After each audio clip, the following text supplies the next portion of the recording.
One thing that's so weird, though, is like if you are a foreign player, you can't make NIL money on foreign soil, which is in the U.S. Right.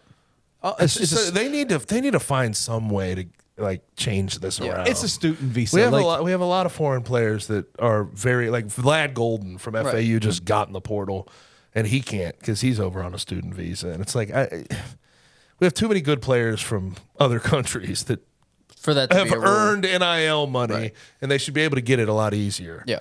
Well, there's ways. I mean, there's ways to navigate but that. it almost becomes back channel and sketchy. Right. And I thought that's what we were kind of trying to avoid when we instituted NIL. That went out of the window a long time ago, bro. Because it also wasn't supposed to be used by the schools to recruit. No, I get it. But we know that that's caught up in court, and Tennessee and Virginia are going to win that case convincingly. Because this is my argument about that whole thing. Oh, you can't use NIL as a recruiting tool. I think by just definition of like when I go on X and I read a story about USC and how they're pouring a bunch of money into NIL. Isn't that in turn like that story being out there and the chance of a recruit reading that? Isn't that using NIL almost like I know it's like back channel and a little different than literally saying, "Hey, we're going to give you $6 million when you step on campus." But it's the same. But it's the same idea, and I think in any open market, free market, business, whatever model you're in, why the hell would I commit to somewhere without knowing how much I'm going to make?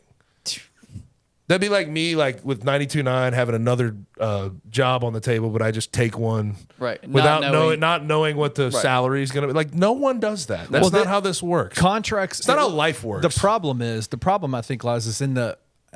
Correct me if I'm wrong. It's the Iowa kid, right? The kid from Iowa this past week, football player who played for some major P5 school.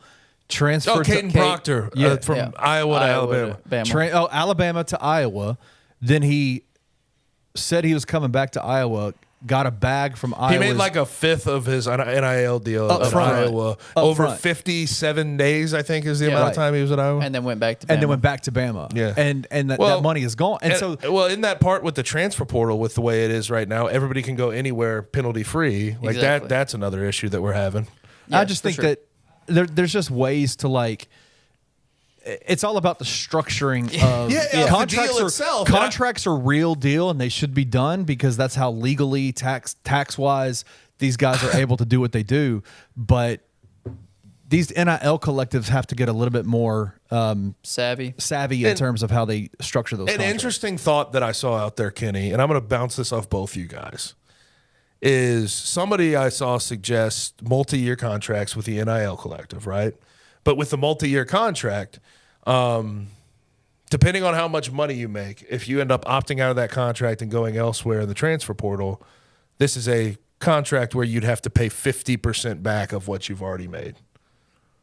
Good luck now, enforcing I think that. the issue then runs, you're going there, Kenny, what top-level recruit is in his right mind going to sign that shit? That's fair. Because he doesn't know if that coach is going to get fired, if he's going to be gone. It would be stupid for them to sign it. But that would be sort of if everybody got on board and that's the only way you could go about your NIL, you'd have to. Then you'd have to. But not everybody's going to hop on board with that because I feel like there has to be a middle ground between where it's at now and the situation that you're mentioning. Right. Like we're saying, there just has to be more structure to it, and that's going to be a while because it is going to be a while because it's kind of.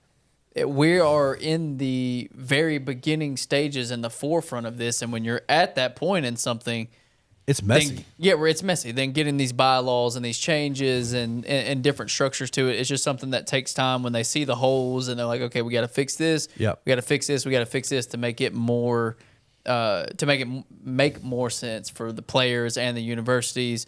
Try to make sure both of them are protected.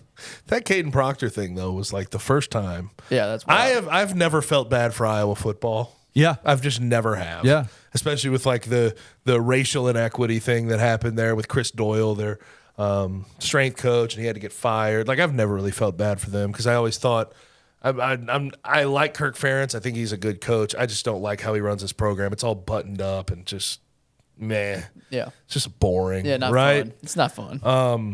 But that Caden Proctor situation, that was the first time where I was like, I kind of feel for the university on that one. Yeah, that's a tough Well, one. did y'all? What was crazy? They got a bunch of people in working class America Right. and Midwestern farming America The to boot give hill them of- money to go get Caden Proctor. They raise all the money, and then Caden's like, "Thank you, no, thank you. I'm getting the hell back, out of here." Going back to Bama. I mean, it's crazy. Like you, And you it was saw, like a coming home thing because he's from Right. Iowa. Yeah, exactly. He had committed to Iowa. He was committed for 2 years, and then Yeah. Alabama swooped in at the end and got him. The Yeah. crazy part about it was Kirk Ferentz gets up there and he says, "Yeah, he took about 50% of our NIL budget," and immediately the next day, the collective's director came on, went public, and was like, "No, he did not. No, he didn't. No, Yeah, he didn't. no. Yes, he Because that's not right. Like that actually is breaking a lot of bylaws. Yes. That's actually not how NIL is supposed to work. And Yeah. so the problem, I think, with what Christian, what you're talking about, and Gabe, in terms of the contracts of like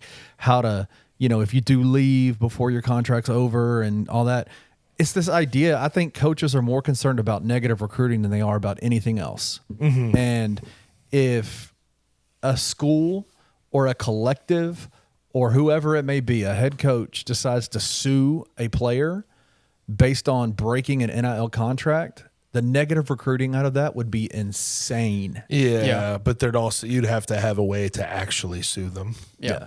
You know So- what I mean? Like, and I bet these contracts probably, the contract he signed was probably looked over 1 million times by whoever his agent His is, marketing representative. agent, his representation. And they probably made it ironclad to where, hey, if I did want to get back in the portal in 57 days after I have some beers at spring break with my old Alabama teammates, I can do that. Yeah. So, well, that was just a weird thing, though. And it kind of cracked me up because people were saying, this is the first time we've ever seen anything like this. And I guess maybe in that sense, with a guy at school already going to another school to get NIL money and come back.